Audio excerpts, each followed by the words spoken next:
Emisija Svjetlo riječi. Vjera, društvo, kultura. Svjetlo riječi. Emisiju uređuje i vodi Ivana Pekušić.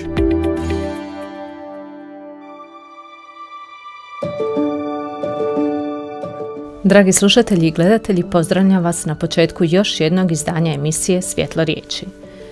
Ovotjednu emisiju posvećujemo Divi Grabučevoj, djevojci iz Rame, čija je životna priča ispunjena vjerom, čašću i odvažnošću, nadahnula naraštaje i postala simbol ženske snage, čistoće i vjernosti vlastitim idealima. Za vas smo ovoga puta pripremili zanimljiv razgovor o Divi i ramskom kraju koji stoljećima čuva njezin grob i prenosi njenu priču.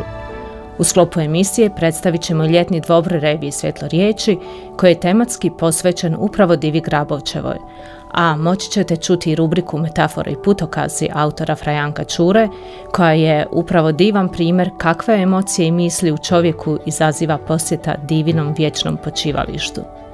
Ostanite uz nas u narednim minutama kako bismo se zajedno prisjetili divine priče, vrijedne spomena i promislili o vrijednostima kojima nas uči. Gost emisije.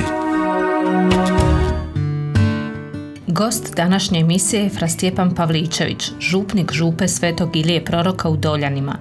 Fra Stjepane, dobrodošli u našu emisiju. Hvala vam, dobro vas našli. Započnimo ovaj razgovor time da nam ispričate ukratko tko je bila Diva Grabučeva. Diva Grabučeva je bila jedna lijepa, mlada djevojka, rekli bismo ne svakidašnja djevojka iznimne ljepote, koja je rođena na jednom malom ramskom selu Brajinovu Dolu, Zahumu današnjem, od Luke i Luce rođene Grabovac. To je jedno selo Varvar, današnja župa Rumboc, ali evo iz Rame, koja je bila izrazito lijepa i u kojoj se zagledao jedan mladi beg, Tahir beg, i koji je na prvi pogled kad je vidio želio za sebe. Naravno, ta mlada djevojka Diva ili latinski Virginija, zapravo kako je bilo pravo ime, smatra se u to vrijeme kao divica. Ona naravno nije htjela pogaziti svoju vjeru, svoj običaj, svoj narod. Njeni roditelji bi je spasili od tog pohotnog Tahirbega, poslali se u Vran planinu da čuva svoje ovce. Međutim, on je kasnije pronašao Vran planini i na tom mjestu tražio od Dive da ide za njega. Međutim, Diva je to odbila i on je naravno ubio na tom mjestu. Što vama osobno znači Diva Grabučeva i njena priča? Kako je ona prisutna u vašem svećeničkom pozivu i svakodnevici? Meni osobno znači, ja sam rođen u tom ramskom kraju, u Rami, i nekako od malena mi odočastimo. Zapravo, mnogo puta sam pješke išao iz svoga sela Ščita na Kedžaru, na Dragajice, gore gdje je Diva ubijena, jer zapravo gdje se njen grob nalazi. To je jedna prelijepa priča, još kao djeca nekako osjetimo valjda taj svoj zov divin koji nas poziva. I svake godine, kako god bude i malo i teško i noge bole i mišići, svake godine opet ta ista radost otići na divin grob. Kad bi se mlade djevojke premala i za udaju i postale zrelije žene, mater bi rekla svojim kćerima zapravo: vrijeme ti je poći na divin grob. Jeli? To je značilo vrijeme ti je da shvatiš svoje kršćanske dužnosti, da shvatiš da si sada prava djevojka, žena koja treba imati jedan kršćanski lijepi život. Diva je postala simbol vjernosti, vjere i moralu. Što nam ona poručuje danas u ovom vremenu relativiziranja vrijednosti? A Diva je nekako nama ponos i nama dika, pogotovo ovdje u ovom vremenu kada su sve vrijednosti pogažene, gdje nema više nekih morala i svega toga, i Diva nam želi reći da nam je potrebno te čistoće i vjernosti, zapravo i hrabrosti koja nam svakako treba. Svjedoci smo kako ta čistoća i vjernost u našim dušama i u našim krajevima nekako gubi svoju vrijednost u našoj obitelji, možda i u crkvi, i Diva nas nekako pominje da evo i njezin taj grob, da se vratimo u zagrljaj te čistoće i vjernosti nekim kršćanskim idealima, vrednotama. S obzirom da ste župnik župe u kojoj se nalazi Divin grob, nazivaju vas čuvarom Divina groba. Što vas najviše ispunjava u toj službi? Pa evo, meni je iskreno taj naziv i najdraži, čuvar Divina groba, iako to nije neka službeni naziv ni služba, ali evo, to sam ja sam prihvatio kao lijep. Kad neko kaže da sam gore čuvar Divina groba, to je meni čast. Možda jedno najljepših časti. Veoma često gore provozam se, do sada je to bila makadamska cesta, a hvala Bogu ovih dana je asfaltiran put na Kedžaru, i lijepa jedna priroda, jedna mirnoća i kad god dođem na to mjesto uvijek netko ima. Nemoguće je naći nekoga vremena po dan da neko nije tu hodočastio, prolazu svratio, mnogo, pogotovo djece i mladih, recimo sve škole, dovoze kad krenu na Blidinje gore, obavezno svrate na grob Dive Grabovčeve i mislim da je to jedna lijepe taj Divin grob i svakako s njega odlazimo nekako radosni. Postoje li neki izazovi u toj vašoj misiji čuvanja groba Divinog? Izazovi kao u smislu da čuvamo grob, evo ono što ja gore mogu otići redovito pohoditi, vidjeti je li to sve u redu, mislim, uglavnom je to počistiti par svijeća i svega toga. Divin grob se nalazi istina na tom proplanku u Ram planini, čak je prije par godina neko pokušao križ jedan koji se tu nalazi gdje ljudi ostavljaju svoje krunice i svoje zavjete, pokušao je nažalost oštetio na kraju, ali evo mi smo ga zamijenili sa drugim križem prije par godina. Jedino to možda kao čuvar Divina groba je u nekom drugom smislu čuvar, ali to naravno to možemo se uvijek susresti u životu da nekome vrijednost ne samo umjetnička, ne samo vrijednost nekoga vjerskoga smisla nema onu vrijednost koju za nekoga nešto znači. Kako izgleda proslava Divina dana na Kedžari? Što taj dan znači za vaše Župljane? Ljudi većinom misle, ljudi koji nisu iz tog bližeg kraja, misle da to je nekako vezano za Ramu. Naravno da je vezano za Rame, Župa Doljani spada pod Ramu, međutim za Župljane, Župe Doljani, ono po čemu i ljudi znaju, čime se najviše ponose, to je naravno Diva Grabovčeva, to je za njih najveći događaj u Župi, bez obzira na patron i proslav Župe, Svetog Ilije proroka Doljani, patrona Župe. Nekako Diva je njima nešto naročito, posebno je Diva nas nekako, ona zove, može se ne odazvati na njezin poziv. Jednostavno i taj događaj, ja mislim da su svi Župljani, oni koji su mogućnosti naravno prisustvovati na slavlju te svete mise samog dana i uoči dana. Koliko ljudi otprilike godišnje? Pa na tu proslavu uočnice iz samoga dana ja mislim da dođe negdje 7-8 tisuća ljudi u ta 2 dana. Ja. Što znači da to nisu sami Župljani? Nego... No, jasno je, Župljana je veoma malo, Župa broji svega 162 vjernika, ali ima onda oni koji su oselili Župe, koji su tih dana svakako tu, ali većinom je to narod Rame, Hercegovine, Dalmacije, od svih krajeva zapravo, BiH i Hrvatske, koji su i svake godine sve brojnije i brojnije. Ako neko do sad nije bio dio Divina dana, a možda slušajući ovaj razgovor poželi pohoditi Divin grob, mogu li negdje naći informacije o programu? Bude to po portalima. Program je običajan, sveta misa je uvijek prve nedjelje iza Petrova.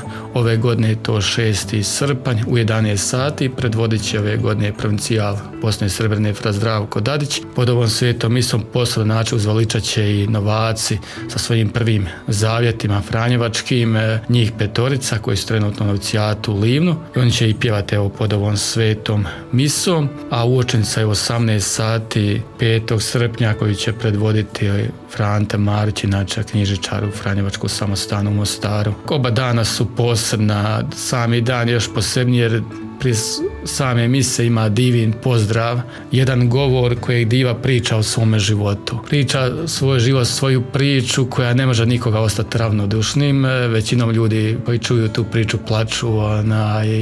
Jako je jedna mlada djevojka se uvijek obuča u ramsku narodnu nošnju koja na Divinu grobu započinje prije svete mise svoju priču o svom životu. Taj tekst je napisao Framio Đolan, kasnije samo još jedan put Frante Marić napisao jedan tekst, bilo u startu želja da svake godine bude novi tekst, a međutim iskristalizirao se samo tekst Framije Đolana. Mislim da je to jedan lijep događaj i evo što mogu reći, koji god ovdje došao jedan put, nije bilo to samo jedan put, svake godine se vraća na Divin grob.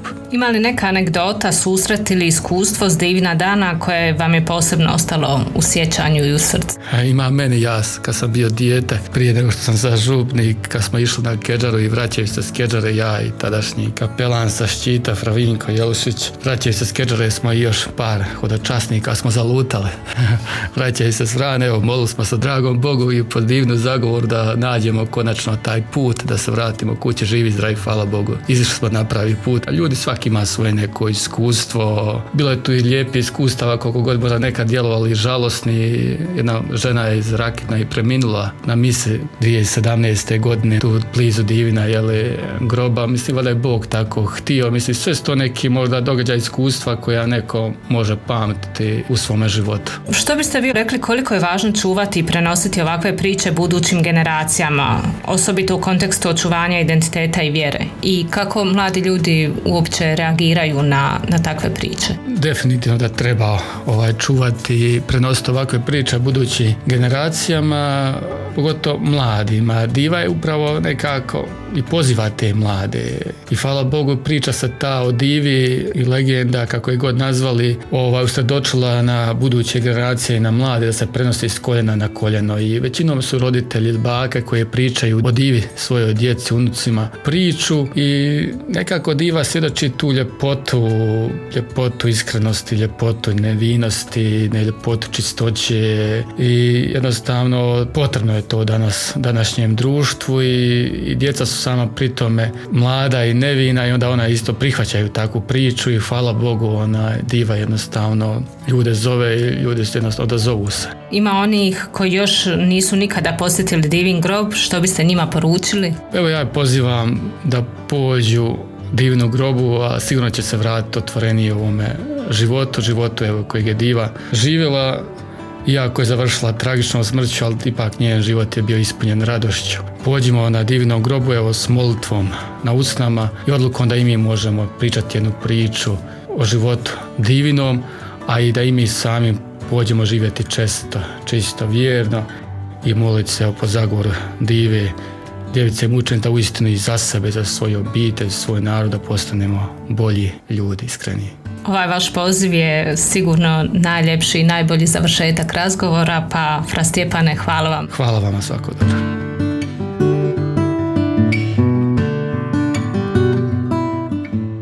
Bio je ovo razgovor s fra Stjepanom Pavličevićem, župnikom župe Svetog Ilije Proroka u Doljanima. A u nastavku slijedi rubrika Metafore i putokazi autora fra Janka Čure, koji će s vama podijeliti svoja razmišljanja zapisana u trenutku jedne od posjeta divi Grabovčevoj.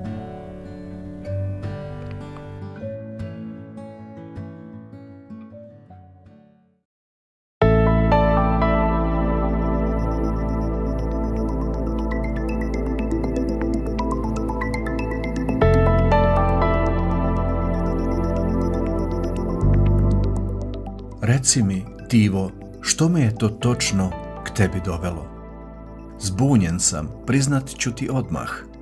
Jedni tvrde da si izmišljena, drugi da si ovdje sahranjena, a treći da na drugom mjestu tvoje lijepo lice počiva.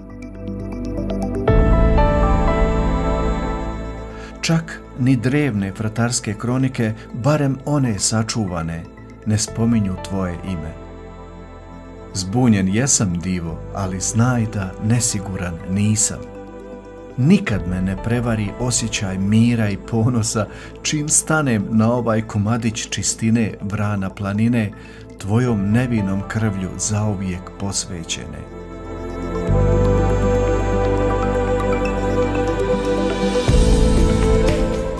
Obuzet svetom tišinom zašutjeh. Tada začuh u krošnjama jela i borova šapat blagog lahora, koji vrijeme zaustavi pa jasno razabrah riječi koje samo duša može čuti.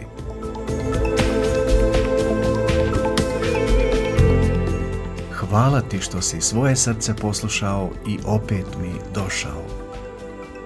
Tolika su stoljeća prošla, a još ni dana ovdje nisam bila ostavljena sama. Da sam u Rami rođena, a ovdje umrla, nikad nisu dvojili oni kojima je vjera u Boga kisik. Jer sve što sam bila i zbog čega sam umrla nije djelo moje krvi, kostiju i mesa, nego dar svevišnjega Boga. Čim sam sebe postala svjesna, uz Krista sam čvrsto prionula. Zato sam bila uvijek vedra i vesela, jer život s Bogom nijednoga trena nije zapetljan ili zamoran.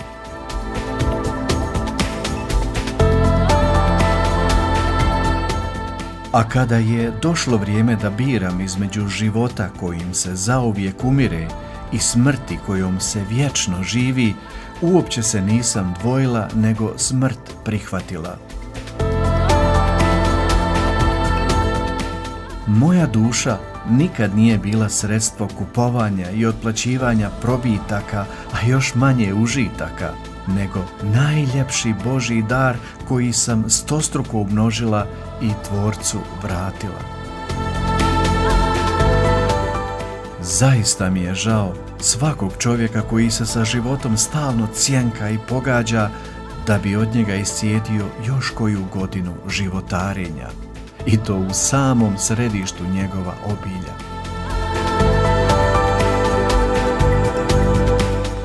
Ne, nije me povijest u svoje knjige upisala, ali jest duboko i neizbrisivo u um i srce moga naroda, zato što sam svoj obraz i svoje ime neokaljanima na Božjem dlanu sačuvala. Ništa mi nije moglo zamutiti zdenac Božje ljubavi. A onaj tko iz njega pije, nikad ne umire.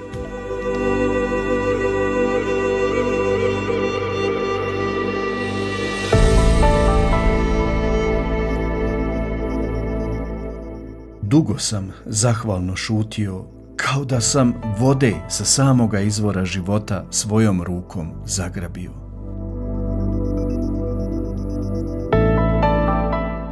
Ne, još uvijek ne postoje ljudske riječi koje mogu opisati što se točno osjeti kad se nebo sa zemljom spoji.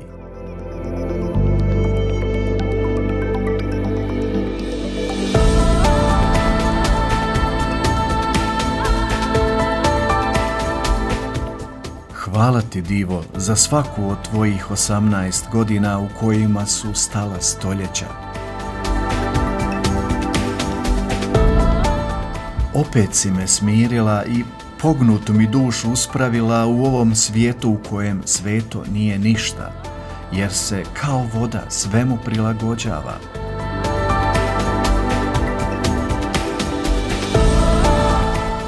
Tvoja iskra žrtve i ljubavi danas svom silinom neugasivo plamti i jasno se vidi u očima svih nas koji se dođemo pred tvojim grobom ohrabriti i pomoliti.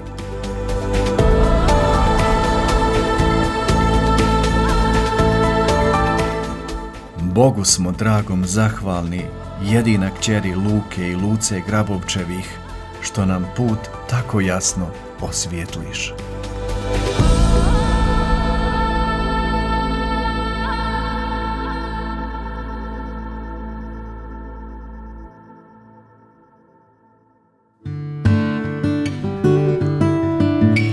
Iz tiska uskoro izlazi ljetni dvobor revije Svjetlo riječi koji je tematski posvećen Divi Grabovčevoj. Zašto je ovaj broj revije posvećen baš njoj i što u reviji možete pronaći ovoga puta, pojasnit će vam glavni urednik revije fra Danijel Nikolić.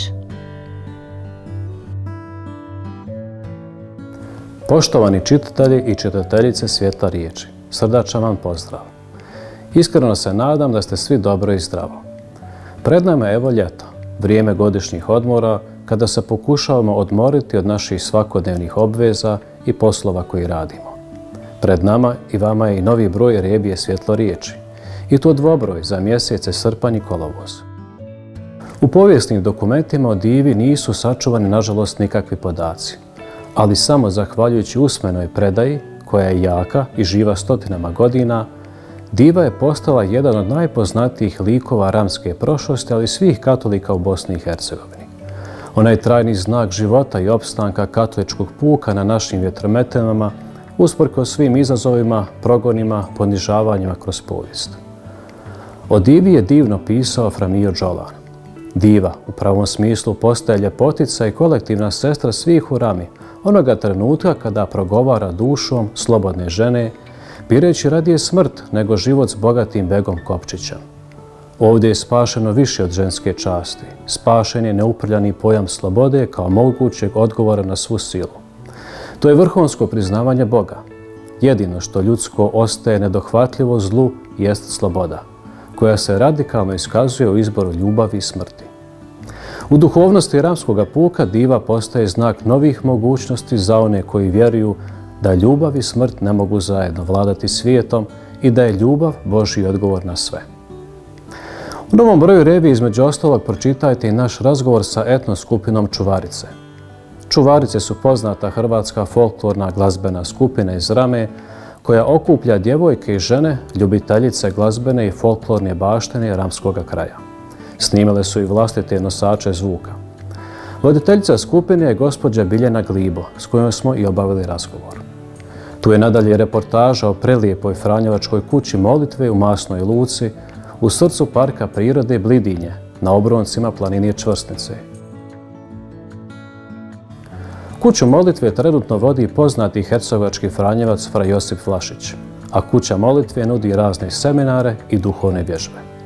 Osim ovoga u reviji pročitajte i tekstove naših stalnih kolumnista s područja Biblije, srednjovjekovne povijesti, pedagogije, psihologije, književnosti, teologije, duhovnosti, te ostale zanimljive sadržaje s područja vjere, društva i kulture.